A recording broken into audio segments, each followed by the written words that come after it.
अस्सलामुअलैकुम। मैं हूं मोहम्मद दिलावर और आप देख रहे हैं मेरा यूट्यूब चैनल INS.Physics। मैं उम्मीद करता हूं कि अल्लाह ताला की रहमत और फजल से आप सब खैरियत से होंगे। आज के इस लेक्चर में हम अपने चैप्टर नंबर 13 करंट इलेक्ट्रिसिटी का टॉपिक नंबर 13.4 जिसका टाइटल है ओहम्स लॉ, इसको डिस्कस करेंगे। तो आइए स्टार्ट करते हैं।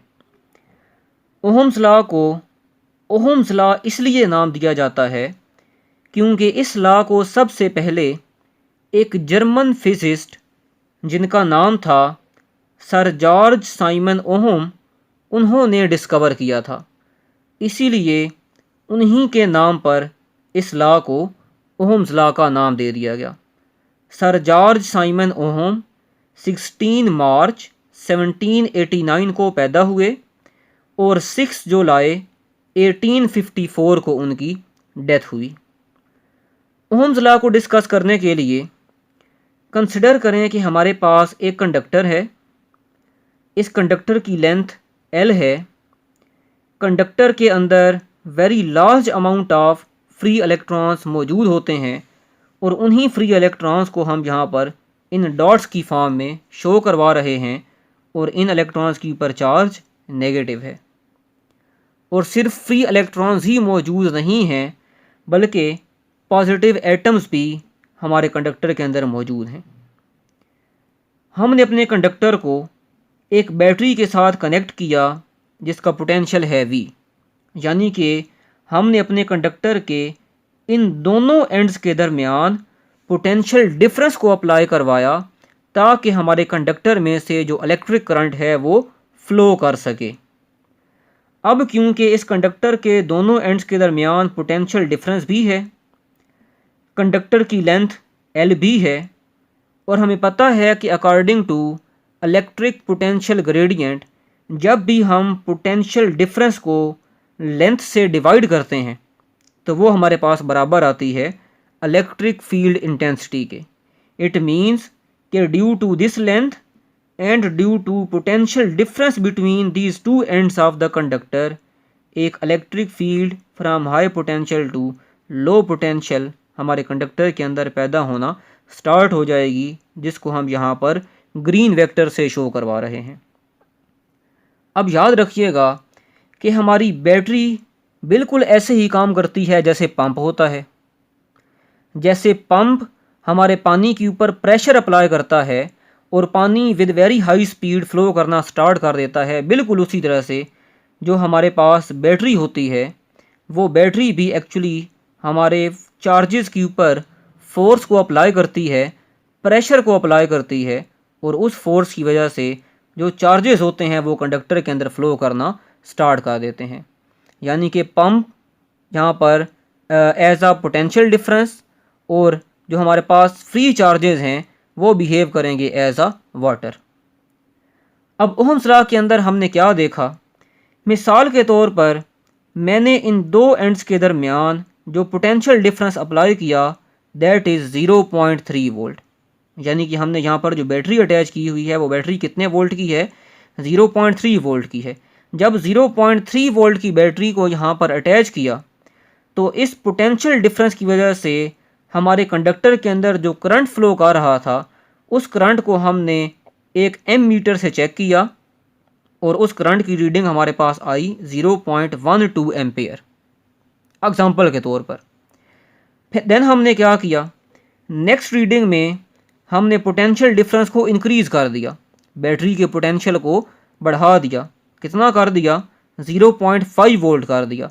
0.5 वोल्ट करने के बाद अगेन एम मीटर से रीडिंग चेक की तो एम मीटर ने हमें बताया कि अब हमारे कंडक्टर में जो करंट फ्लो कर रहा है वो 0.12 एम्पेयर नहीं है बल्कि वो इंक्रीज़ होकर 0.2 एम्पेयर हो चुका है।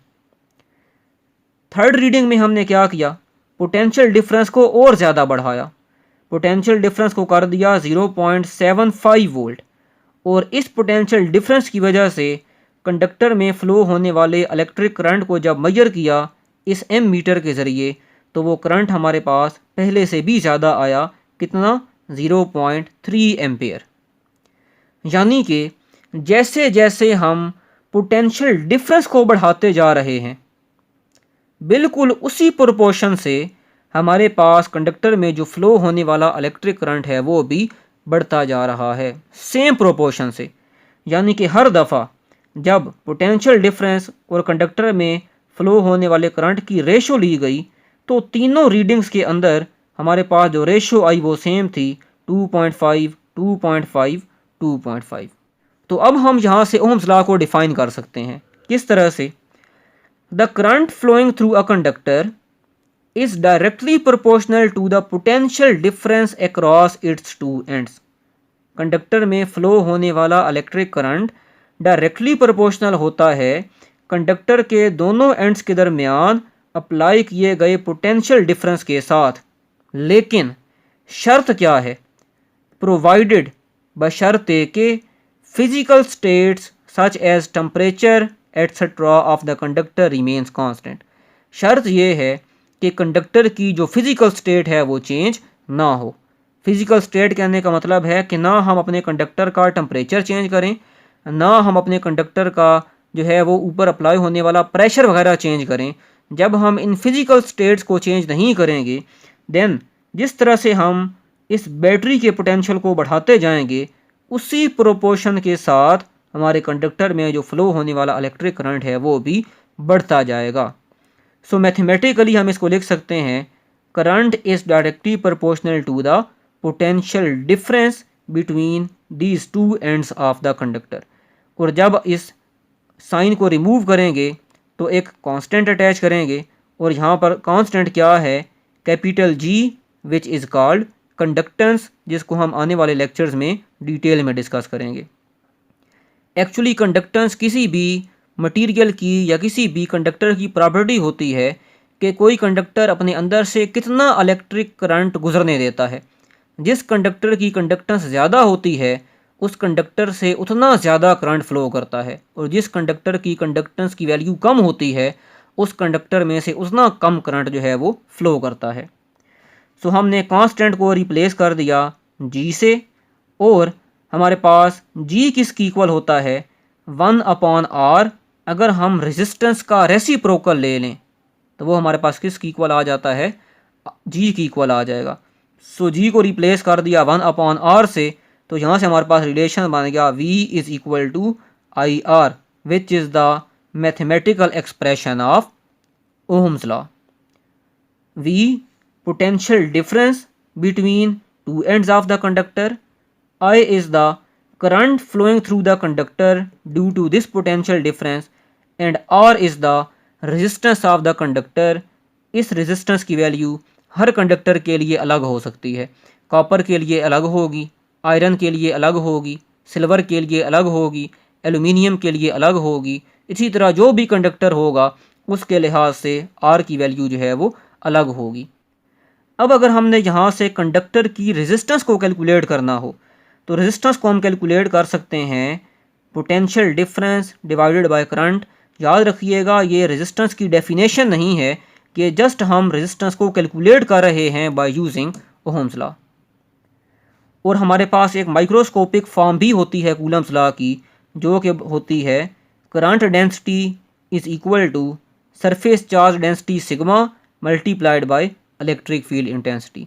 सो this is the macroscopic form of Ohm's law and that is the microscopic form of Ohm's law. और क्योंकि ओहम्स लॉ में करंट और पोटेंशियल डिफरेंस डायरेक्टली प्रोपोर्शनल होते हैं बशर्ते कि कंडक्टर की फ़िज़िकल स्टेट्स चेंज ना हो, इसीलिए जब हम पोटेंशियल डिफरेंस और करंट के दरमियान ग्राफ को प्लॉट करते हैं तो वो ग्राफ हमारे पास कैसा आता है? बिल्कुल एक स्ट्रेट लाइन आएगा। अब हम एक्चुअली डिस्कस करेंगे व्हाट इज़ रेजिस्टेंस।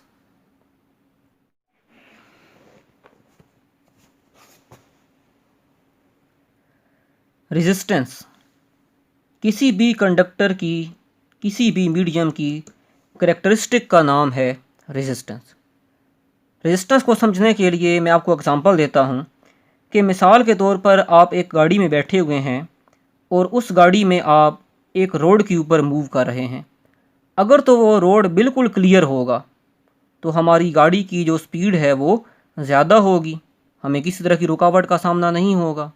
लेकिन अगर उसी रोड के ऊपर बहुत ज़्यादा रश हो जाता है और बहुत ज़्यादा गाड़ियाँ आ जाती हैं, तो हमें क्या करना पड़ेगा, अपने गाड़ी की स्पीड को कम करना पड़ेगा। यानी कि अब हमें वहाँ पर मज़ाहमत का, रेजिस्टेंस का, रुकावट का सामना करना पड़ रहा है, जिसकी वजह से हमारी गाड़ी की स्पीड क्या हो जाएगी, कम हो जाएगी। बिल्कुल इसी तरह से हमारे फ्री इलेक्ट्रॉन्स जो कंडक्टर के अंदर मूव कर रहे होते हैं और करंट बनाते हैं, जब ये फ्री इलेक्ट्रॉन्स आगे मूव करते हैं तो इन इलेक्ट्रॉन्स को भी रास्ते में बहुत ज़्यादा रुकावटों का सामना करना पड़ता है। किस तरह से? हमें पता है कि जो पॉजिटिव एटम्स होते हैं वो थर्मल एनर्जी की वजह से मुसलसल कंडक्टर्स के अंदर वाइब्रेट करते रहते हैं। सो जब हमारे free electrons in positive atoms के साथ टकराते हैं तो इन फ्री इलेक्ट्रॉन्स की जो ड्रिफ्ट वेलोसिटी है वो क्या हो जाती है, कम हो जाती है। और ड्रिफ्ट वेलोसिटी कम होने की वजह से जो इन चार्जेस की स्पीड है उसके ऊपर फ़र्क पड़ता है, यानी कि वो कम हो जाती है, जिसकी वजह से जो इलेक्ट्रिक करंट है वो भी कम हो जाता है। सो अब हम रेजिस्टेंस को डिफ़ाइन कर सकते हैं कि रेजिस्टेंस एक्चुअली हमारे पास क्या है। रेजिस्टेंस इज़ द अपोजिशन और hindrance offered by the atoms of conductor. Resistance क्या है? अपोजिशन है या हिंड्रेंस है। कौन प्रोवाइड कर रहा है? कंडक्टर के एटम्स प्रोवाइड कर रहे हैं। किसको प्रोवाइड कर रहे हैं? To the flow of charges, to the flow of electrons. That is called resistance. जिस कंडक्टर की रेजिस्टेंस जितनी ज़्यादा होगी, हमारे फ्री इलेक्ट्रॉन्स को आगे मूव करने के लिए उतनी ज़्यादा दुश्वारी पेश आएगी और उस कंडक्टर के अंदर जो करंट फ्लो करेगा वो उतना ज़्यादा कम होगा। यानी कि collision between atoms and free electrons produce resistance. और जब भी एटम्स और फ्री इलेक्ट्रॉन्स के दरमियान कोलिजन होती है तो हमारे कंडक्टर का जो टेम्परेचर है वो राइज होना स्टार्ट हो जाता है। So that is the resistance. Resistance को हम कैपिटल आर से शो करवाते हैं और इसको हम मेजर करते हैं ओहम में, और ओहम का सिंबल कुछ इस तरह से होता है जिसे ओमेगा पढ़ते हैं। किसी भी कंडक्टर की रेजिस्टेंस 1 ओहम कब होती है? तो देखें Ohm's law, R is equal to V/I। अगर हम किसी कंडक्टर के across 1 volt potential difference apply करते हैं और उस 1 वोल्ट पोटेंशियल डिफरेंस अप्लाई करने की वजह से हमारे कंडक्टर में 1 एम्पियर का करंट फ्लो करता है, तो इट मीन्स कि उस कंडक्टर की जो रेजिस्टेंस है दैट विल बी 1 ओहम। किस तरह से डिफाइन करेंगे? If potential difference of 1 volt produces a current of 1 ampere, then resistance of that conductor will be 1 ohm.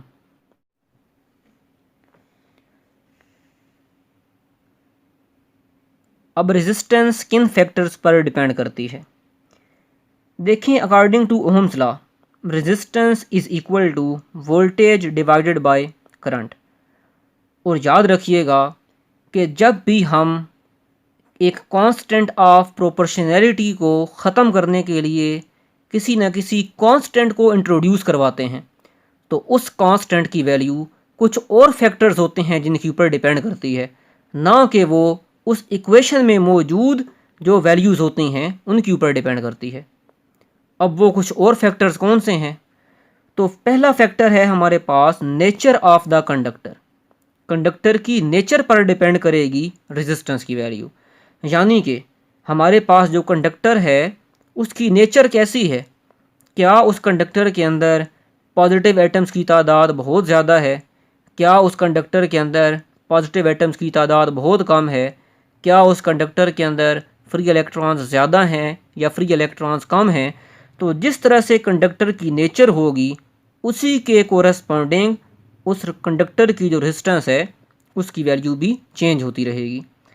उसके बाद रेजिस्टेंस डिपेंड करती है डायमेंशंस ऑफ द कंडक्टर, यानी कि कंडक्टर की लेंथ कितनी है, कंडक्टर का क्रॉस सेक्शनल एरिया कितना है।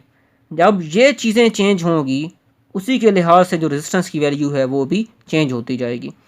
और लास्ट पे कि रेजिस्टेंस जो है वो डिपेंड करती है कंडक्टर की जो फिज़िकल स्टेट्स हैं उन पर।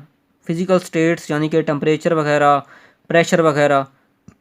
अगर हम इन फिज़िकल स्टेट्स को चेंज करेंगे तो हमारे पास जो कंडक्टर की रेजिस्टेंस है वो भी चेंज होती रहेगी। तो ये कुछ फैक्टर्स हैं जिनके ऊपर हमारे कंडक्टर की जो रेजिस्टेंस है वो डिपेंड करती है। और एट द लास्ट कि क्या हम ओहम्स लॉ को सिर्फ़ और सिर्फ डायरेक्ट करंट के लिए इस्तेमाल कर सकते हैं, तो इसका आंसर है नो। ओहम्स लॉ को हम सिर्फ़ और सिर्फ डायरेक्ट करंट के लिए ही नहीं बल्कि अल्टरनेटिंग करंट के लिए भी इस्तेमाल कर सकते हैं। आई होप सो कि आपको आज का लेक्चर पसंद आया होगा और अच्छे से समझ आ चुकी होगी। अगर हमारी वीडियो पसंद आई हो तो हमारे चैनल को लाजमी सब्सक्राइब करें, साथ में मौजूद बेल आइकन को भी लाजमी प्रेस करें ताकि हर आने वाली नई वीडियो का, नए लेक्चर का नोटिफिकेशन आप तक बर वक्त पहुँचता रहे। मिलते हैं एक नेक्स्ट लेक्चर के साथ, तब तक के लिए अल्लाह हाफिज़।